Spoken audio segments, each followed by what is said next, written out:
Allez, je vous en fais une petite dernière parce que c'est, la nouvelle année, on va dire ça, hein.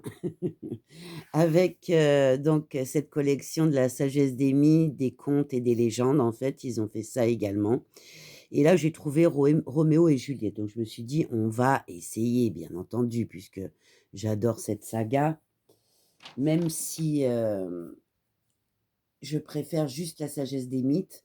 Là, je me suis dit: «Pourquoi pas?» Donc, l'histoire, bon, 4 étoiles, hein, on est à Vérone en 1330. Ennemis jurés, on a les Cappelletti et les Montecchi, en fait, qui se cherchent indéfiniment, bah, querelle, hein. Et si la paix, doit un jour apaiser les 2 familles, bah, elle viendra d'un mariage, car Roméo, aime une Cappelletti, Juliette. Et au péril de leur vie, on a les 2 amants, bah, qui décident de s'unir en secret devant, le frère Lorenzo di Reggio. Hélas, suite à un nouveau bain de sang, on a Roméo qui est condamné à l'exil et les jeunes gens, eh bien, vont écrire leur histoire pour l'éternité dans une tentative de sceller la paix, qui va être très compliquée, bien entendu.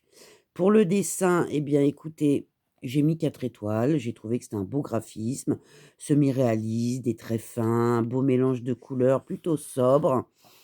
Je trouve que on est sur une belle bande dessinée. Voilà. Pour le prix, eh bien, écoutez, j'ai hésité entre 3 et 4 étoiles. 9, elle est à 15,95 et moins de 10 € en occasion, donc voilà quoi, sans plus.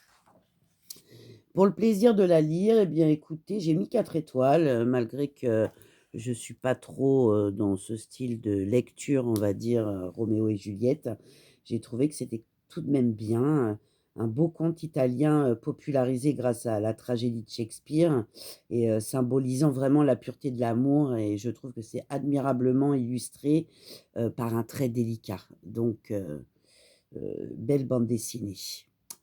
Voilà, eh bien écoutez, je vous souhaite une bonne journée, un bon week-end et je vous dis à plus tard. Bisous. Ciao.